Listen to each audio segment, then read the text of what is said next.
سب سے پہلی صفت الذین هم فی صلاتہم خاشعون، ایمان والے لوگ نماز ٹرخاتے نہیں ہیں بلکہ خشوع اور خضوع سے پڑھتے ہیں. آج سے عزم کرو نماز کو ٹرخانا نہیں ہے، نماز دھیان لگا کے پڑھنی ہے. خوب سمجھ لو، نماز میں دھیان لگانے کی کوشش کرنا تو ضروری ہے، دھیان کا لگنا فرض نہیں ہے. کیونکہ وہمی لوگ پھر ٹینشن میں آتے ہیں، ابے دماغ ہی نہیں لگ رہا، دماغ ادھر ادھر گھوم رہا ہے، یار یہ کیا. ابے چھوڑو، تمہارے ذمہ جو اللہ نے کام لگایا تم وہ کرو، لگانے کی کوشش کرو، لگ جائے ٹھیک ہے، نہیں لگے تو اللہ کیا کرے گا؟ قبول کر لے گا. زیادہ ٹینشن نہیں لو. سمجھتے ہو کہ نہیں سمجھتے؟ تو اپنا کام ہے، غلاموں کی طرح جو کام لگایا نا وہ کرو کام. ایک صاحب مجھے کہنے لگے میرا مزہ ہی نہیں آ رہا نماز میں، مزہ ہی نہیں آ رہا. میں نے کہا اچھا تم مجھے بتاؤ، تمہارا باس تمہیں کوئی کام کہتا ہے کہ یہ چیک جا کے نا بینک سے کیش کرا کے لے آ، آپ کہتے ہو یار مزہ ہی نہیں آ رہا، بھائی ویڈیو نہیں بنائے لکھا ہوا ہے نا، آپ کہتے ہو یار مزہ ہی نہیں آ رہا. میں گیا، وہ فیلنگ ہی نہیں ہو رہی کہ باس کی خدمت کر رہا ہوں، وہ ثواب مل رہا ہے یا پیسے ملیں گے تنخواہ، وہ فیلنگز ہی پیدا نہیں ہو رہی. اب آپ گئے اور چیک کے بغیر واپس آ گئے.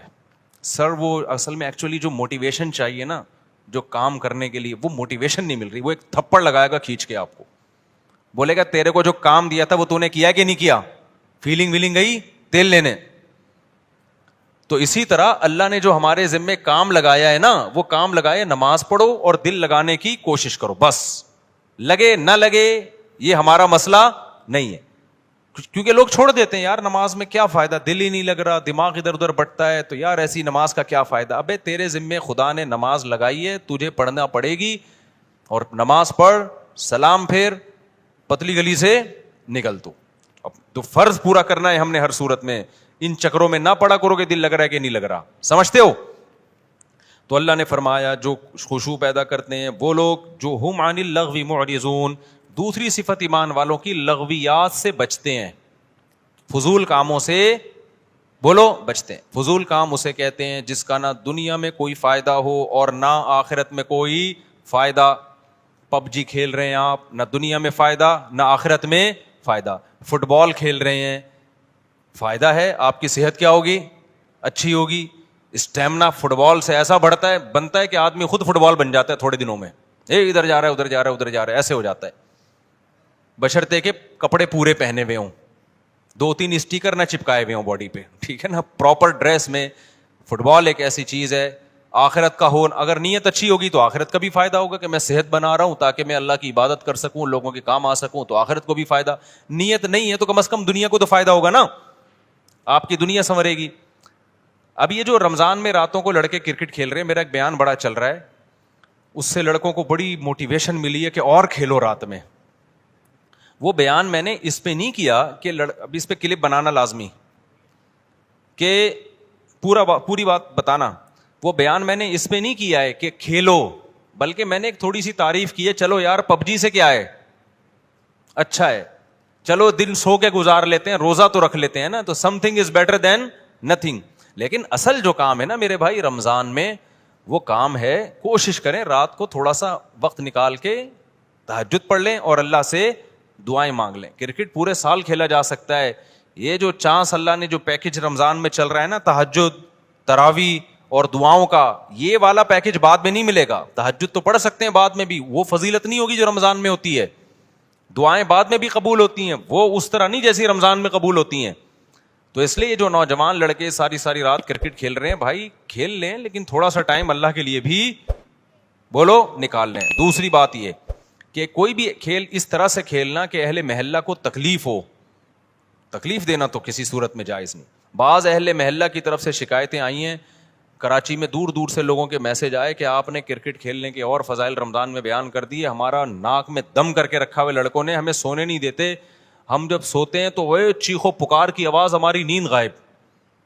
تو میں نے کہا یہ تو پولیس کنٹرول کرے گی، بھائی تھانے میں رپورٹ کرو، اس کا میرے بیان سے کوئی تعلق. میں نے تو ایک جرنلی ایک نارملی بات بیان کی ہے، یہ تو مینجمنٹ کا کام ہوتا ہے نا.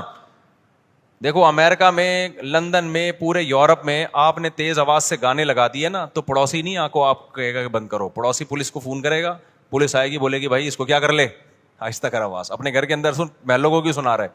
تو ہمارے یہاں مینجمنٹ ہی نہیں ہے. جب مینجمنٹ ہی نہیں ہے تو پھر جو کرے تو پھر مجھے کہہ رہے ہیں کہ میں بند کراؤں. تو وہ اس لیے اصل کام یہی ہے کہ والذین هم عن اللغو معرضون، ایمان والوں کی علامت یہ ہے کہ وہ ایسے کاموں سے جس کا نہ دین کا کوئی فائدہ نہ دنیا کا کوئی فائدہ، اس سے ایوائڈ کرتے ہیں، اس سے اجتناب کرتے ہیں. تو آج سے دیکھیں سارا دن آپ کون کون سے ایسے کام کر رہے ہیں جو فالتو کے کام ہیں، جن کا کوئی فائدہ بولو نہیں. ان کاموں کو اپنی فہرست سے نکالیں. سمجھتے ہو کہ نہیں سمجھتے؟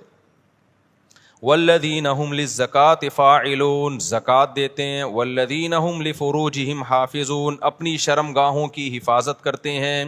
الا علی ازواجہم، سوائے اپنی بیویوں کے. یہ بار بار میں مضمون بیان کرتا ہوں. اہل جنت کی علامت کیا ہے؟ کہ بیوی کے علاوہ اس کے پاس کوئی راستہ نہیں ہے، نہ ہینڈ پریکٹس کا راستہ ہے. اللہ ڈاکٹر ذاکر نائک کو دنیا اور آخرت کی بھلائیاں دے، ہمارے لیے قابل احترام ہے. لیکن انہوں نے جو ہینڈ پریکٹس والا مسئلہ بیان کیا وہ بالکل غلط ہے. اسلام کہتے ہیں مسائل مفتیان کرام کا کام ہے. انہوں نے کہہ دیا کہ مجبوری میں جائز ہے، کہیں بھی جائز ہونے کی ہمارے پاس کوئی شرعی دلیل موجود نہیں ہے. قرآن نے صاف طور پہ منع کیا ہے. ڈاکٹر لوگ عام طور پر اس کو پروموٹ کر رہے ہوتے ہیں. ڈاکٹر ذاکر نائک بھی چونکہ میڈیکل سائنس کے ڈاکٹر ہیں نا، تو ڈاکٹر لوگ کہتے ہیں اسٹریس ختم کرنے کے لیے. بھائی دنیا میں صرف اسٹریس ہی کوئی مسئلہ نہیں ہے. اسٹریس آپ شریعت کی حدود میں رہ کے تو ختم کر سکتے ہیں. شریعت کی حدود ٹوٹ رہی ہیں تو پھر اسٹریس نعمت ہے اللہ کے لیے. دیکھو روزے میں بھی اسٹریس ہوتی ہے نا، دل تڑپتا ہے، منہ میں بدبو بھی پیدا ہو جاتی ہے بہت زیادہ خالی پیٹ رہنے سے. لیکن نبی نے کیا فرمایا؟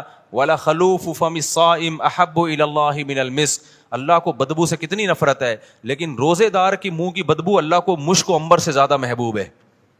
اللہ کو میلا کچیلا رہنا پسند ہے یا صاف ستھرا؟ بتاؤ. میڈیکل سائنس بھی کہتی ہے بھائی نیٹ کلین ہونا چاہیے بندہ. اللہ میاں بھی یہ کہتے ہیں تبھی مسواک کا حکم دیا، نہانے کا حکم دیا، خوشبو کا حکم دیا، صاف کپڑے پہنے، پاک کپڑوں. لیکن جب ہم حج کرنے جاتے ہیں تو اللہ کو میلا کچیلا حاجی زیادہ پسند ہے. اب ڈاکٹر تو وہاں بھی کہے گا یار یہ میل کچیلا ایکچولی جرمس ایکچولی. بھائی اللہ کے لیے اب میلا کچیلا کیا ہے؟ پراگندہ بال، لمبا سفر، لمبا احرام. تبھی تو حج قران سب سے افضل ہے. ایک ہی احرام میں حج بھی کرو اور اسی احرام میں عمرہ بھی کرو تاکہ احرام لمبا ہو جائے. کیونکہ جتنا احرام لمبا ہوگا خوشبو نہیں لگا سکتے آپ، بال نہیں کاٹ سکتے، کنگھا نہیں کر سکتے. تو دیکھو لو جو لمبے حج کرتے ہیں نا، احرام یہیں سے باندھ کے جاتے ہیں، تھوڑے دنوں میں ایسا لگ رہا ہوتا ہے مریخ سے آئے ہوئے ہیں، یہ کہیں پتہ نہیں کہاں سے آئے بندہ. تو اللہ کو یہی پسند ہے، حاجی ایسے ہی پسند ہے. نہانے کی اجازت ہے حج میں، صابن نہیں لگاؤ، خوشبو نہیں لگا سکتے. تو بس اللہ کا ایک نظام ہے، نارمل روٹین سے اللہ نے حاجی کو کیا کر دیا؟ ہٹا دیا اللہ تعالیٰ نے. اسلام میں بال رکھنے کا حکم ہے کیونکہ حدیث میں آتا ہے اللہ جمیل ہے، جمال کو پسند کرتا ہے. تو بالوں میں کیا ہے؟ جمال. یہی وجہ ہمارے نبی بال رکھتے تھے، بڑے بال تھے آپ صلی اللہ علیہ وسلم کے. لیکن حج میں کیا ہے؟ بولو، بال کٹا دو. اچھا مجھے لوگ کہہ رہے ہیں آپ کے کیوں ہیں؟ اب تو عمرہ کیا آپ نے. ایک صاحب کہنے لگے اس پہ تو 6 عمرے اور ہو سکتے ہیں، اتنے بڑے بال ہیں. تو بھائی میں نے کہا قصر بھی تو ہے نا، ہم نے کئی دفعہ کرا لی، اب کیا ہے؟ قصر بھی سنت ہے، وہ بھی ٹھیک ہے. تو بہرحال بڑے بالوں میں زینت ہے. لیکن حج میں کیا ہوتا ہے؟ دہشت گردی کا جڑ سے خاتمہ. تو بس وہ اللہ کا حکم ہے کہ یار میرے حکم کو فالو کرتے ہو کہ نہیں کرتے. تو اسی طرح آپ کو جتنی مرضی ٹینشن ہو، اس ٹینشن کو ختم کرنے کے لیے ہینڈ پریکٹس کی آپ کو اجازت بولو نہیں ہے. اس کا ختم کرنے کا ایک ہی طریقہ ہے، نکاح کر لو جا کے. مجبور ہو کے کرو گے، کسی کا بھلا تو ہو جائے گا نا، کسی کی بچی کا، کسی عورت کو ٹھکانا تو مل جائے گا نا. تو اس لیے ڈاکٹر ذاکر نائک بہت قابل احترام، اللہ بہت دین کا کام لے رہا ہے، مگر یہ مسئلہ بالکل صحیح نہیں بیان کیا. ایک تو 3 طلاق کا مسئلہ بھی انہوں نے غلط بیان کیا، وہ بعد میں اب ان کی رائے ویسی رہی بھی نہیں ہے، اس میں لچک پیدا ہو گئی ہے. تو لوگوں نے بہت دفعہ ایسا کیا، 3 طلاقیں دے کے جی ڈاکٹر ذاکر نائک کا کلپ آیا تو بیویوں کو رکھ لیا. میں نے بار بار بتایا یہ حرام ہے. 3 طلاق قرآن نے بیان کیا، حدیث نے بیان کیا، صحابہ کا اجماع ہے. 3 ہوتی ہیں، بیوی حلال نہیں ہوگی. خدا کے غضب کو مت دعوت دو. ڈاکٹر ذاکر نائک قابل احترام ہے، لیکن ابو حنیفہ سے زیادہ علم نہیں ہے ان کے پاس، امام شافعی سے زیادہ علم نہیں ہے، امام مالک سے زیادہ علم نہیں ہے، احمد بن حنبل سے زیادہ علم نہیں ہے. ڈاکٹر ذاکر نائک بخاری کے حوالے دے رہے ہیں اور احمد بن حنبل بخاری کے استاذ ہیں. سمجھ میں آ رہی ہے بات کہ نہیں آ رہی؟ امام بخاری کے استاذ ہیں احمد بن حنبل، امام شافعی احمد بن حنبل کے استاذ ہیں، امام محمد امام شافعی کے استاذ ہیں، امام ابو حنیفہ امام محمد کے استاذ ہیں، اور امام مالک بقیہ 3 اماموں کے استاذ ہیں. اور یہ تابعین تبع تابعین کے دور کے لوگ ہیں. پوری امت نے ان پہ اعتماد کیا ہے، اور اس وقت اعتماد کیا ہے جب یہ 2 نمبریاں نہیں تھیں، اس طرح کے منجن نہیں بک رہے تھے مارکیٹ میں. نیک لوگ تھے، پرہیزگار لوگ تھے، وہ خود صاحب علم تھے. اس وقت جن لوگوں پر اعتماد کیا گیا نا، تو مسائل میں وہ لوگ زیادہ قابل اعتماد ہیں. آج کے اسکالرز کی ہر بات نہیں لی جائے گی. سمجھتے ہو کہ نہیں سمجھتے ہو؟ تو اچھا میرے بھائی ہم چلتے ہیں آگے. اچھا ڈاکٹر ذاکر نائک بیچارے انہیں وہ مسائل بتانا بھی چھوڑ دیں, لیکن پبلک نے ان کو چھوڑا نہیں. جب بھی کوئی جاتا ہے حضرت آپ مسائل نہ بتایا کریں, وہ کہتے ہیں بھائی میں نہیں بتاتا یار. وہ ایک دفعہ شکایت کر رہے تھے کہ جو آتا ہے نا ایک ہی بات لے کے آتا ہے. تو اس لیے کہیں میرا پیغام جا رہا ہے نا لوگوں تک, کوئی ڈاکٹر صاحب سے ملنے کے لیے جائے نا تو کائنڈلی یہ والی بات ان سے نہ کرے. جائے تمیز سے ملاقات کرے, سلام دعا کرے, اور ان کے ادارے کے لیے کوئی تعاون کرنا ہے تو تعاون کرے, اور پتلی گلی سے آ جائے. جو جا رہا ہے کہ حضرت آپ نے وہ مسئلہ بیان کیا تو وہ مسئلہ بیان کیا, وہ کہہ رہے بھائی مجھے چھوڑ دو یار میرے حال پہ. چلو آگے میرے بھائی, جو کام وہ کر رہے ہیں اس میں ان کے ساتھ تعاون بھرپور طریقے سے کرنا چاہیے. جس غیر مسلموں کو دعوت دینا, کتنے لوگوں کو مسلمان کر لیا, اور کتنا قطر کی گورنمنٹ نے بھی بلایا نا. لوگ پہلے کہتے تھے کہ اسلام تلوار سے پھیلا ہے, اب لوگ کہیں گے اسلام فٹ بال سے پھیلا ہے. پہلے مشہور تھا کہ اسلام کس سے پھیلا ہے؟ تلوار سے. علماء نے بتایا نہیں جی اخلاق سے پھیلا ہے. اب نہ اخلاق سے پھیلا ہے نہ تلوار سے پھیلا ہے. اسلام کس سے پھیلا ہے؟ فٹ بال سے. قطر میں فٹ بال کا ٹورنامنٹ ہوا نا, پتہ نہیں کتنے لوگ مسلمان ہو گئے ڈاکٹر ذاکر نائک کے ہاتھ پہ. تو اس چیز میں ان کے ساتھ بھرپور تعاون کرنا چاہیے, اور ہر وقت جا کے طنز کرنا, تانے کرنا, یہ چیز بالکل بھی مناسب نہیں. چلو میرے بھائی ہم آگے چلتے ہیں. تو اللہ میاں نے یہاں پر بتایا کہ اپنی شرمگاہوں کی حفاظت کرتے ہیں, یعنی اپنی خواہش پوری نہیں کرتے سوائے اپنی بیویاں اور باندیوں سے. باندیوں کا سیٹ اپ آج کل کیا ہو گیا ہے؟ ختم. بین الاقوامی معاہدہ ہے, اب کوئی کسی کو باندی نہیں بنا سکتا. کوئی عورت آ کے باندی بننا بھی چاہے نا کہ میں آج سے آپ کی غلام ہوں, لونڈی ہوں, نہیں ہو سکتا. یہ سمجھتے ہو اسلام نے آزاد عورت کو یہ رائٹ ہی نہیں دیا کہ وہ کسی کی باندی بن جائے. وہ صرف جنگوں میں قید ہوا کرتی تھی, اور پوری دنیا میں یہ تھا کہ یہ معاہدہ تھا. اب وہ پوری دنیا میں معاہدہ ہو گیا ہے کہ اب جنگوں میں جو قید ہوگی وہ باندی نہیں بنے گی. تو اسلام نے معاہدے کی پابندی کا حکم دیا ہے. سمجھتے ہو, کیونکہ اسلام میں کوئی لازمی حکم نہیں تھا باندی بناؤ. تو اس لیے اب آپ کے پاس ایک ہی آپشن رہ گیا ہے. وہ آپشن کیا رہ گیا ہے؟ بیوی.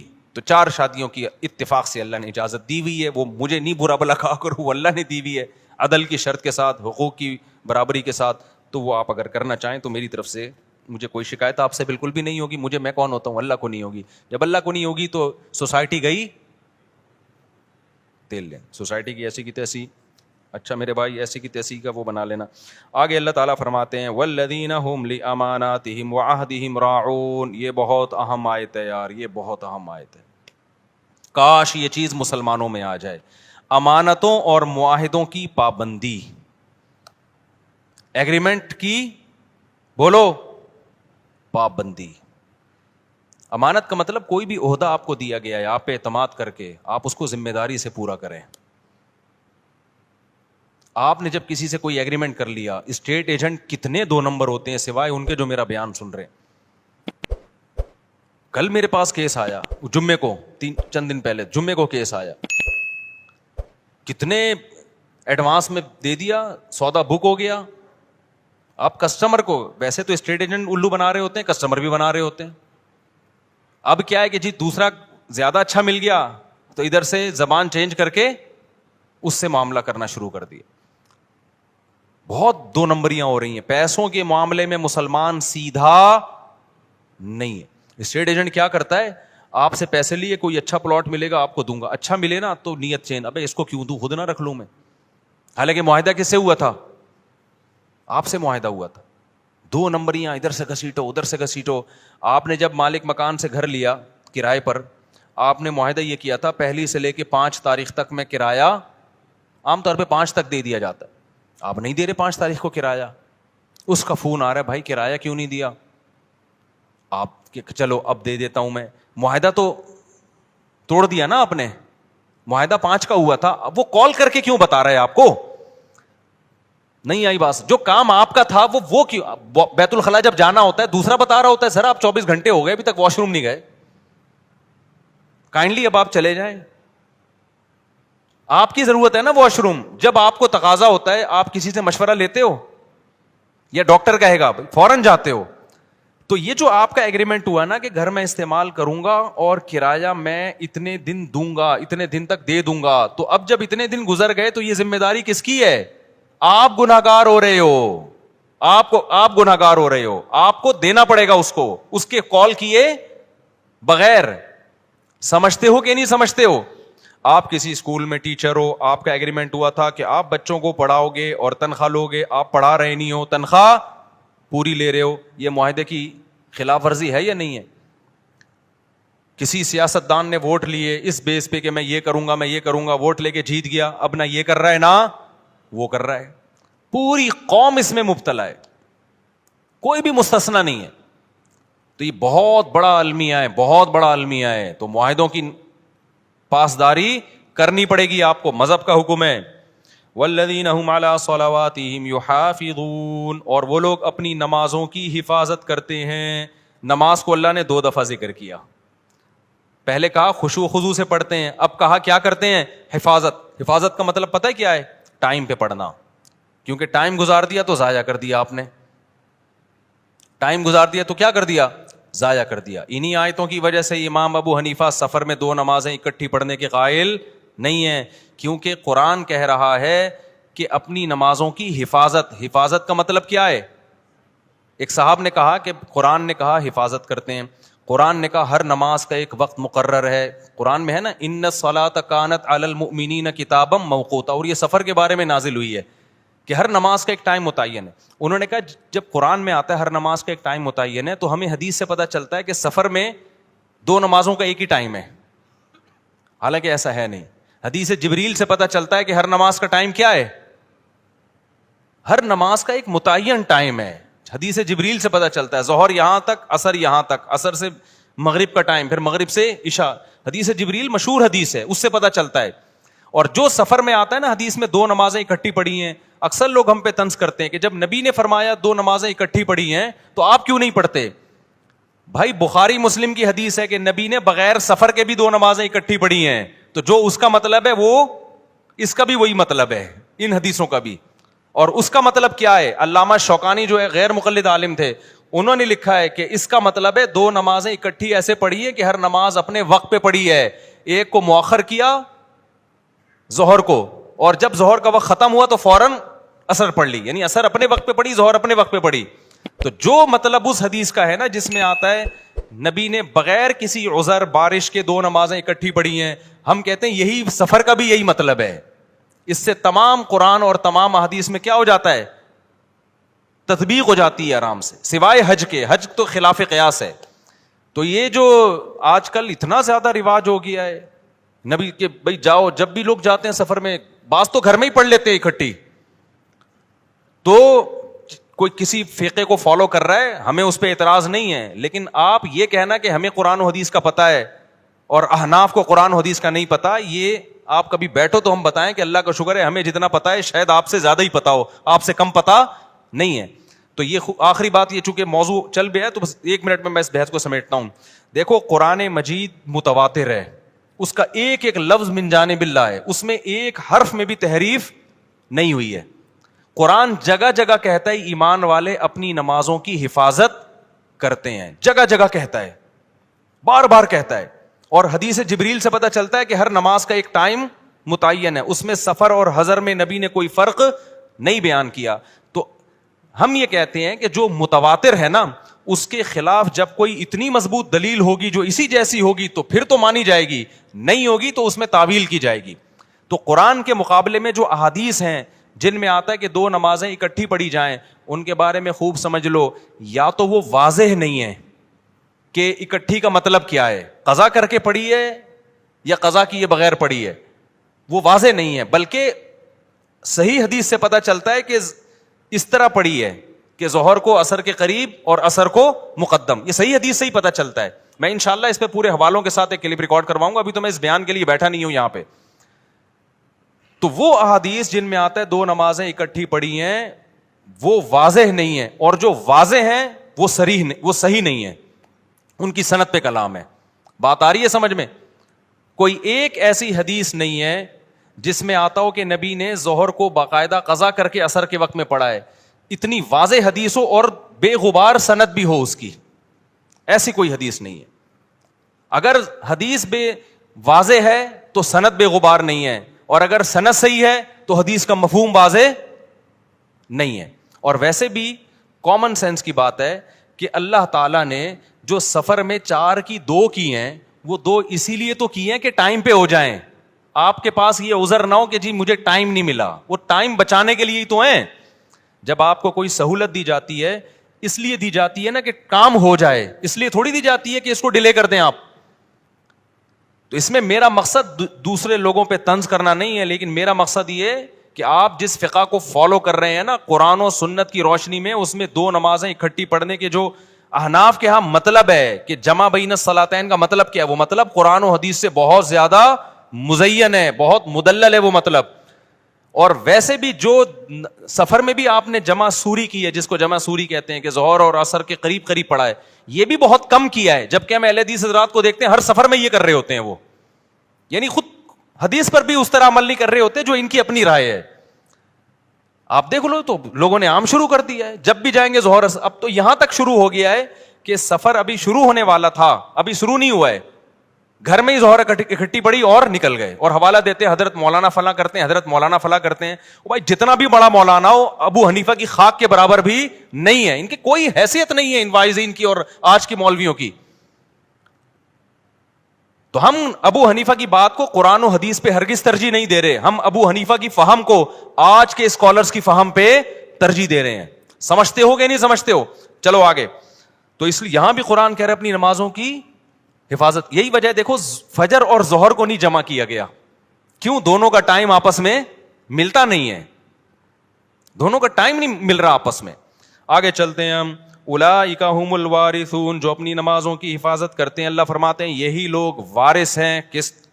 کس چیز کے وارث ہیں؟ کیا ملے گا, کیا انعام ملے گا؟ بھائی اللہ کتنے پیسے دے گا ان لوگوں کو جو معاہدوں کی پابندی کرتے ہیں, ان لوگوں کو جو فضولیات سے بچتے ہیں, ان لوگوں کو جو اپنی شرمگاہوں کی حفاظت کرتے ہیں, ان لوگوں کو جو اپنی امانتوں اور معاہدوں کی پابندی کرتے ہیں. تو اللہ کی طرف سے ان کو کیا ملے گا؟ سوال پیدا ہوتا ہے کہ نہیں ہوتا؟ اللہ فرماتے ہیں میں بتاتا ہوں کیا ملے گا. الذین یرثون الفردوس, یہ وہ لوگ ہیں جو جنت الفردوس کے وارث بنیں گے. کہاں جائیں گے؟ ایسے باغات میں جن کے نیچے نہریں بہتی ہیں. کتنا قرآن میں اللہ نے جنت کا نقشہ بیان کیا ہے, کتنا زیادہ بیان کیا ہے. ہم سمجھتے ہیں کہ یہ اللہ کے معاذ اللہ سیاسی وعدے ہیں. ومن اصدق من اللہ قیلا, اللہ کہتے ہیں اللہ سے زیادہ سچی بات کوئی نہیں کر سکتا. تو میرے بھائی دکھا دے نا اللہ, تو سارے نیک پرہیزگار بن جائیں. اللہ نے کیا کیا ہے؟ چھپا دیا. تو چھپا ہوا ہے, اس لیے ہم جیسے لوگ مارکیٹ میں گھوم رہے ہیں. آگے اللہ فرماتے ہیں اس میں پھر اور بہت سارے احکام ہیں, وقت بہت کم ہے. آگے میں نے سورہ نور بھی تھوڑی سی بیان کرنی ہے. سورہ نور میں اللہ نے بہت سارے احکام دیے, 5 منٹ میں جلدی جلدی. پہلا حکم اللہ نے یہ دیا, الزانیۃ والزانی فاجلدوا کل واحدۃ منہما مئۃ جلدہ, کل واحد منہما مئۃ جلدہ. جو زنا کرنے والا مرد اور زنا کرنے والی عورت, حکومت کو خطاب ہے کہ ان کو چوک میں لے کر آؤ اور دونوں کی پشتوں پہ 100 کوڑے مارو. اے اللہ چھپڑ میں بند کمرے میں نا ولیشہد عذابہما طائفۃ من المؤمنین, پوری ایک مسلمانوں کی پبلک دیکھ رہی ہو ان کم بختوں کو. آج لڑکا فخر سے بتا رہا ہوتا ہے یہ میری گرل فرینڈ ہے, اور آج کے دور میں گرل فرینڈ کا مطلب کیا ہے؟ یہ بھی بدکار, منہ کالا کرنے والی, اور میں بھی اس کے ساتھ منہ کالا کرنے والا بدکار. اتنا گندا غلیظ جرم, اور دوستوں کو فخر سے بتا رہا ہوتا ہے کہ میری گرل فرینڈ ہے یہ. جب بھی کوئی آپ کے سامنے دیکھو, نہی علی المنکر اپنی استطاعت کے بقدر فرض ہے. میں یہ نہیں کہہ رہا جو زنا کر رہے ہیں آپ کوڑے مارنا شروع کر دو, اس کی آپ کو اتھارٹی نہیں ہے, لیکن اتنا آپ کا فرض بنتا ہے جب کوئی دوست بتایا کرے نا میری گرل فرینڈ ہے, بول کام تو بھنگیوں اور چماروں والے کر رہا ہے. شکل سے شریف لگتا ہے, کام کیا کر رہا ہے؟ بھنگیوں اور چمارے والے. اور تھوڑے دن میں تیری شکل بھی بھنگیوں اور چماروں جیسی ہونے والی ہے. سمجھتے ہو کہ نہیں سمجھتے؟ بہت گندا غلیظ عمل ہے. قرآن کیا کہہ رہے ہیں؟ ان دونوں کو کھڑا کر کے کیا کرو؟ بے غیرتوں کو 100 کوڑے مارو چوک پہ. یہ غیر مسلموں کا کام ہے بھائی, مسلمانوں کے نہیں ہے. یہ بولو یار تیری بھابھی کا فون آیا ہے, میری وائف کا فون آیا ہے, مجھے اپنی بیوی سے, جب کوئی مجھے بتاتا ہے نا مجھے اپنی بیوی سے محبت ہے, اللہ کی قسم خوشی ہوتی ہے. ایک خاندانی آدمی ہے, دعوت پہ جاتا ہے اپنی بیوی کو لے کے, خدا کی قسم خوشی ہوتی ہے. بندہ کیا ہے؟ خاندانی ہے, عزت دار آدمی یہی کرتا ہے نا. تو یہ گرل فرینڈ بوائے فرینڈ بھنگی اور چماروں کے کام ہیں. اللہ کو اتنا غضب ہے. اور یہ تو اللہ نے غیر شادی شدہ کے بارے میں کہا. شادی شدہ کے بارے میں حدیث متواتر ہے کہ ان کو تو زمین میں گاڑ کے کیا کیا ہے نبی نے, پتھر مارے. حالانکہ نبی سے زیادہ رحم دل کوئی بھی نہیں ہے. اتنا غضب, اللہ کا حکم. نبی بھی رحم دل ہیں, نبی تو نہیں چاہتے تھے اس طرح کریں, لیکن حکم کس کا ہے بھئی اللہ کا. اب میرے پاس آپشن نہیں ہے. زمین میں گاڑ کے پتھر مارے گئے, پتھروں سے زندہ. ایسا نہیں ہوتا کہ زانی مرد اور زانی عورت کو بے ہوشی کا انجیکشن لگا کے رجم کیا جائے گا. نا نا نا نا, جو شادی شدہ یہ زنا کر رہا ہے اس کو تو اس طرح سے مارنے کا حکم ہے. اتنا غلیظ, اتنا پلید عمل ہے یہ اسلام کی نظر میں. تو جو غیر مسلم کر رہے ہیں, انگریز کر رہے ہیں, وہ نہیں مانتے آخرت کو, ان کو کرنے دو. یا فیس بک پہ دینا شروع کر دو بھنگی چمار. میں آپ لوگ کے لیے, جو آپ میں سے یہ کر رہا ہے اس کے لیے لفظ استعمال کر رہا ہوں. تو اس لیے اگر کسی سے یہ جرم ہو گیا ہے بھائی, پہلی فرصت میں کیا کرے وہ, توبہ کرے. یہ اس کے قریب بھی نہیں جانا اس گندے عمل کے. تو آگے اللہ تعالیٰ فرماتے ہیں کہ جو اپنی بیویوں پہ تہمت لگاتے ہیں ان کے لیے بھی اللہ نے, کچھ لوگ شکی مزاج ہوتے ہیں, بلا وجہ عورت پہ تہمت لگا رہے ہوتے ہیں, اس کے لیے پورا لعان کی آیتیں نازل ہوئی. وقت کم ہے, پھر کبھی ڈیٹیل بتائیں گے. پھر حضرت عائشہ رضی اللہ تعالی عنہا پر منافقین نے جھوٹی تہمت لگائی تھی. اللہ نے امی عائشہ کی پاک دامنی آسمان سے نازل کی کہ یہ پاک دامن ہے. اسی وجہ سے جو حضرت عائشہ رضی اللہ تعالی عنہا, دیکھو حضرت عائشہ کا ایسا مقام ہے, صحابی نے پوچھا یا رسول اللہ سب سے زیادہ محبوب آپ کو کون ہے؟ آپ نے فرمایا عائشہ. کیا فرمایا؟ حالانکہ ان صحابی کا مقصد تھا مردوں میں, ان کا مقصد کیا تھا, مردوں میں. لیکن نبی کو ایک دم ذہن کس کی طرف گیا؟ عائشہ. تبھی بعض تابعین جب حدیث بیان کرتے نا تو جیسے آتا نا ان عائشہ رضی اللہ عنہا, حضرت عائشہ سے نا نا نا نا, وہ کہتے حبی رسول اللہ, نبی کی جو چہیتی تھیں, سب سے محبوبہ تھیں عائشہ, ان سے یہ حدیث مروی ہے. وہ یہ لقب لگایا کرتے تھے. تو آپ نے کیا فرمایا, سب سے محبوب کون ہے؟ عائشہ. تو ان صحابی نے کہا مردوں میں. فرمایا ابوہا. یہ بھی نہیں کہا کہ ابو بکر, نہیں آئی بات میرا خیال ہے. فرمایا عائشہ کا باپ. تو نام یہاں بھی کس کا استعمال کر رہے ہیں؟ عائشہ. تو حضرت عائشہ کی فضیلت اس سے اور زیادہ بڑھ گئی کہ عائشہ بھی محبوب اور عائشہ کا کہ والد بھی محبوب. تو اس لیے اللہ نے آسمان سے آپ کے لیے آپ کی پاکدامنی کو نازل کیا. اسی وجہ سے جو شخص بھی حضرت عائشہ رضی اللہ تعالی عنہا کو معاذ اللہ فاسقہ سمجھتا ہے, ان آیتوں کی روشنی میں وہ اسلام سے خارج. لوگ ہمیں کہتے ہیں, یہ مفتی لوگ لوگوں کو دائرہ اسلام سے نکالتے رہتے ہیں, کفر کے فتوے دیتے رہتے ہیں. بھائی ہم کسی کو دائرہ اسلام سے نہیں نکالتے, نام اس کے ٹھیکیدار ہیں. جو نکل گیا ہے اس کے بارے میں بتاتے ہیں کہ یہ مارکیٹ سے کیا ہو گیا, اسلام کی مارکیٹ سے شارٹ نکالنا تو اللہ کا کام ہے بھائی, بتانا مولویوں کا کام ہے یا نہیں ہے. تو اتنا بھی براڈ مائنڈیڈ نہیں بنو کہ دائرہ اتنا بڑا ہو جائے کہ کوئی اس میں رہے نہیں. اب کوئی بتوں کی عبادت کر رہا ہے تو دائرہ اسلام میں کہوں یہ مسلمان ہے تو اللہ مجھ سے پوچھے گا کہاں سے آ گیا مسلمان بھائی جو بتوں کی عبادت کر رہا ہے. تو اتنے براڈ مائنڈیڈ نہیں بنو, نہ اتنے میٹھے بنو کہ لوگ کھانا شروع کر دیں, نہ اتنے کڑوے بنو کہ لوگ تھوکنا شروع کر دیں. بیلنس ہونا چاہیے. تو دائرہ اسلام سے جو نکلے گا تو وہ مارکیٹ سے خود ہی نکلا ہے, ہم نے تھوڑی نکالا ہے. ہم بتائیں گے بھائی یہ نہیں ہے, کائنڈلی ذرا اس سے آپ کیا کریں, اوائڈ کریں. تو میرے بھائی